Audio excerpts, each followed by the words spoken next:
യേശുവിൽ ഏറ്റവും പ്രിയപ്പെട്ടവരെ, വളരെ പ്രതീക്ഷയോടെ ദൈവവചനം ശ്രദ്ധിക്കുവാൻ, പ്രാർത്ഥിക്കുവാൻ ഒരിക്കൽ കൂടി അവസരവും സമയവും ദൈവം എനിക്കും നിങ്ങൾക്കായും ഒരുക്കി തന്നിട്ടുള്ളതിനാൽ നമുക്ക് ദൈവത്തോട് നന്ദി പറയാം. എല്ലാവർക്കും വേണ്ടി നിങ്ങൾ എഴുതി പ്രാർത്ഥിക്കുന്ന ഓരോ കാര്യങ്ങൾക്ക് വേണ്ടിയും ഈ ദിവസത്തിൻ്റെ ആദ്യ സമയം ഒന്ന് പ്രാർത്ഥിക്കാൻ ആഗ്രഹിക്കുന്നു. കർത്താവേ, ഇന്ന് ഈ വചനം കേട്ടുകൊണ്ടിരിക്കുന്ന ഓരോ പ്രിയപ്പെട്ടവരെയും അങ്ങ് അനുഗ്രഹിക്കണമേ.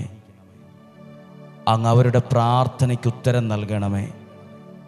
ഈ നാളുകൾ വരെയും ഓരോ സാഹചര്യങ്ങളിലൂടെയും അത്ഭുതകരമായി നടത്തുകയും പരിപാലിക്കുകയും ചെയ്തുകൊണ്ടിരിക്കുന്നതിന് നന്ദി പറയുന്നു.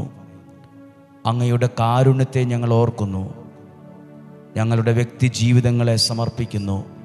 ആരോഗ്യത്തെ, കുടുംബ സാഹചര്യങ്ങളെ, ജോലിയുടെ മേഖലയെ,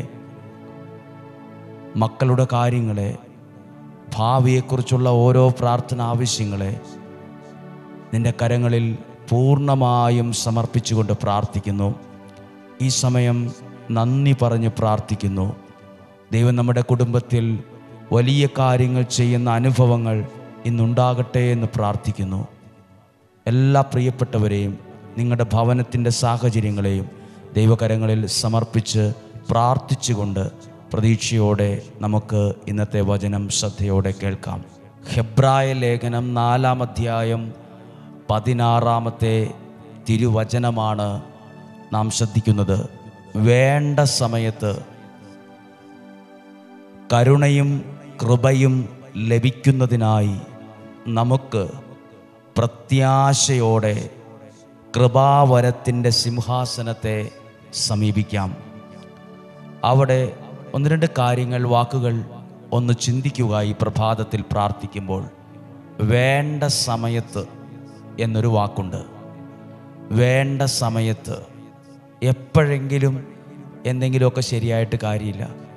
നമ്മുടെയൊക്കെ ജീവിതത്തിൽ ഇങ്ങനൊരു സമയമുണ്ട്, ഒരു കൃത്യസമയമുണ്ട്, ഒരു വേണ്ട സമയമുണ്ട്. വേണ്ട സമയത്ത് ദൈവത്തിൽ നിന്ന് കൃപയും അനുഗ്രഹവും ലഭിക്കണം. വേണ്ട സമയത്ത്.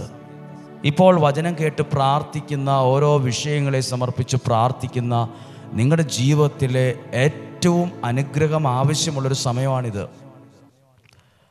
ആ ഒരു കാര്യത്തിൽ ഒരു വിടുതൽ ആവശ്യമുള്ള സമയമാണിത്. ആ ഒരു കാര്യത്തിൽ ഒരു മാറ്റം ആവശ്യമായുള്ള സമയമാണ്. ഇങ്ങനെ പോയാൽ എത്ര നാളെന്ന് ചിന്തിക്കുന്നവരുണ്ടാവും. വേണ്ട സമയം. കർത്താവേ, ഈ പ്രിയപ്പെട്ട കുടുംബം അനുഗ്രഹം ആവശ്യമുള്ളൊരു സമയത്താണ് നിൽക്കുന്നത്. സൗഖ്യം ആവശ്യമുള്ളൊരു വേണ്ട സമയത്താണുള്ളത്. വിടുതൽ ആവശ്യമുള്ളൊരു വേണ്ട സമയത്താണുള്ളത്. ഈ പ്രതിസന്ധിയിൽ നിന്ന് കരകയറേണ്ട ഏറ്റവും പ്രധാനപ്പെട്ട ഒരു ആവശ്യത്തിന് മുമ്പിലാണ് ഉള്ളത്. അങ്ങനെ ചിന്തിക്കുമ്പോൾ ജീവിതവുമായി ബന്ധപ്പെട്ട് ഒരുപാട് വേണ്ട സമയമുണ്ട്. അനുഗ്രഹം വേണ്ട സമയം. ദൈവം ഞങ്ങളുടെ പ്രാർത്ഥന കേട്ടിരുന്നെങ്കിൽ, ദൈവം ഞങ്ങളുടെ ജീവിതത്തിൽ ഇടപെട്ടിരുന്നെങ്കിൽ, ഈ പ്രശ്നമൊന്ന് പരിഹരിക്കാൻ കഴിഞ്ഞിരുന്നെങ്കിൽ, ഇതിനൊരു ഉത്തരം കിട്ടിയിരുന്നെങ്കിൽ, ഇതിൽ നിന്നൊരു മോചനം ലഭിച്ചിരുന്നെങ്കിൽ. അതാണ് വേണ്ട സമയത്ത്. വേണ്ട സമയം.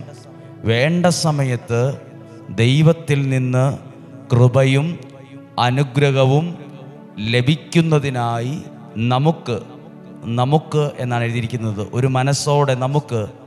അടുത്ത വാക്കാണ് പ്രത്യാശയോടെ. നമുക്ക് ഏറ്റവും കൂടുതൽ ജീവിതത്തിൽ നഷ്ടമാകുന്ന ഒന്നാണ് പ്രത്യാശ. ചെറിയ വിഷയം വരുമ്പോഴും മനസ്സ് വാടിപ്പോകുമ്പോൾ നിരാശ വന്നു കയറും. അപ്പോൾ ദൈവത്തിൽ നിന്ന് വേണ്ട സമയത്ത് അനുഗ്രഹം ലഭിക്കാൻ എങ്ങനെയേലും പ്രാർത്ഥിച്ചാൽ പോരാ. പ്രത്യാശയോടെ, പ്രതീക്ഷയോടെ, പ്രത്യാശ. ഒരുപക്ഷെ ഈ വാക്ക് പറയുമ്പോൾ പോലും ഒരു പ്രത്യാശ ഉണ്ടാവില്ല പലർക്കും ഇത് കേൾക്കുമ്പോൾ. പക്ഷെ നിങ്ങളുടെ ആ നിരാശയുള്ള സ്ഥാനത്ത് ദൈവം ഇന്ന് പ്രത്യാശയെ നിറയ്ക്കുന്ന സമയമാണ്. ജീവിതത്തെ നോക്കി, സാഹചര്യങ്ങളെ നോക്കി എവിടെയാണോ നിങ്ങൾക്ക് പ്രത്യാശയില്ലാത്തത്, ആ മേഖലകളിൽ ദൈവം നൽകുന്ന ഒന്നാണ് പ്രത്യാശ, ഹോപ്പ്. പ്രത്യാശ അത് നിങ്ങളുടെ ജീവിതത്തിൽ നിന്നുണ്ടാകട്ടെ, നിങ്ങളുടെ കുടുംബത്തിലുണ്ടാകട്ടെ. നിരാശയുടെ എല്ലാ കാര്യങ്ങളും ജീവിതത്തിൽ നിന്ന് പാടെ മാറിപ്പോകട്ടെ. നിരാശയുടെ ചിന്തകളും ആലോചനകളും സംസാരങ്ങളും എല്ലാം മാറിപ്പോകട്ടെ.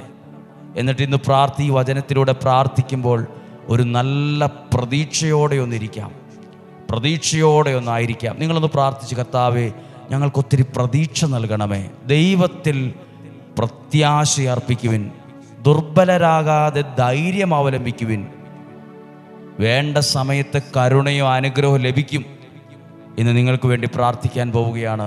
കർത്താവേ, അങ്ങയുടെ വചനം ശ്രവിക്കുന്ന ഈ വ്യക്തിക്ക് കൃപയും കാരുണ്യവും അങ്ങ് കാണിക്കണമേ. ഈ വ്യക്തിയെ സഹായിക്കാൻ അങ്ങയുടെ കരം ഈ കുടുംബത്തിൻ്റെ മേലെ നീട്ടണമേ. അങ്ങയുടെ സഹായം ഈ വ്യക്തിക്കും കുടുംബത്തിനും ഇന്ന് ലഭിക്കട്ടെ. മനസ്സും അടുത്ത് പ്രതീക്ഷ നഷ്ടപ്പെട്ട വ്യക്തികളുണ്ട്, അവസ്ഥകളുണ്ട്, സാഹചര്യങ്ങളുണ്ട്. ഒരു ഗ്ലാസ് നിലത്തു വീണ് പൊട്ടിയതുപോലെ ജീവിതം തകർന്നവരുണ്ട്, ഭാവി തകർന്നവരുണ്ട്, മനസ്സു തകർന്നവരുണ്ട്. കർത്താവേ, അങ്ങയുടെ വചനം ഞങ്ങൾ ഓർക്കുന്നു. ഇത് ഞങ്ങളുടെ ജീവിതത്തിൽ അനുഗ്രഹം ആവശ്യമുള്ള, സൗഖ്യം ആവശ്യമുള്ള വേണ്ട സമയമാണ്. ഈ സമയത്ത് അങ്ങയുടെ കരം ഞങ്ങളുടെ നേരെ നീട്ടണമേ.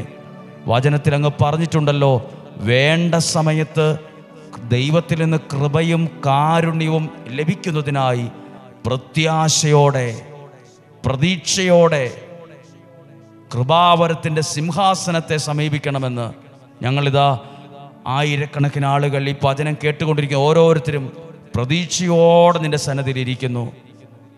അവരുടെ ജീവിതവുമായി ബന്ധപ്പെട്ട ഓരോ വിഷയങ്ങളും പ്രതീക്ഷയോടെ പ്രാർത്ഥിക്കുന്നു.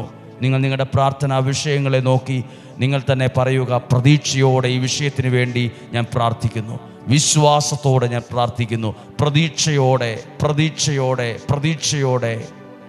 ദൈവത്തിൻ്റെ അനുഗ്രഹം നിങ്ങളുടെ മേലുണ്ടാകും.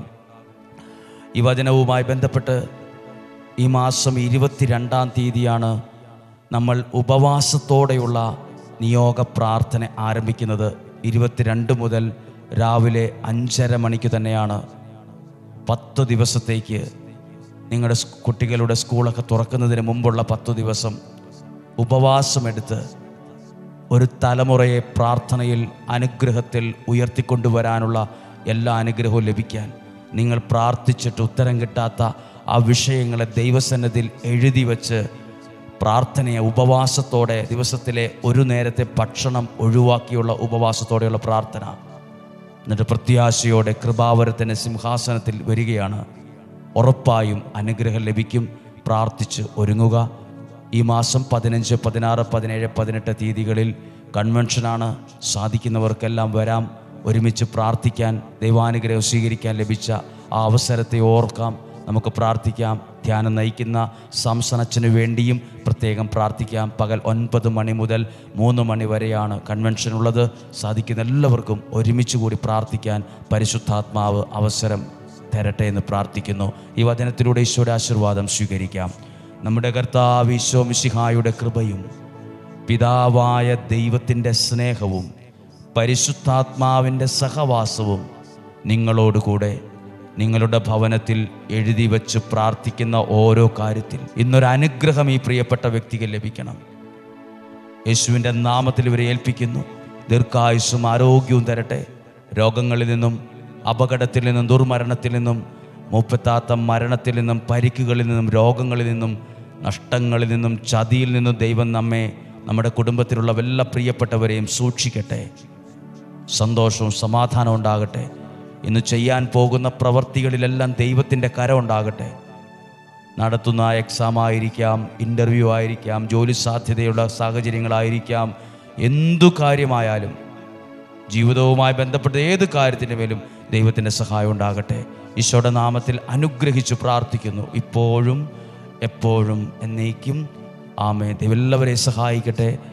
സാധിക്കുക എല്ലാവർക്കും അയച്ചു കൊടുക്കുക. ദൈവത്തിൻ്റെ ഇടപെടൽ നമുക്ക് അനുഭവിക്കാൻ കഴിയട്ടെ. ദൈവം നിങ്ങളെ സഹായിക്കട്ടെ. നാളെയും 5:30 തന്നെ നമുക്ക് ഒരുമിച്ച് കാണാം, ഒരുമിച്ച് പ്രാർത്ഥിക്കാം. ദൈവം നമ്മെ അനുഗ്രഹിക്കട്ടെ, സൂക്ഷിക്കട്ടെ. ആമേൻ.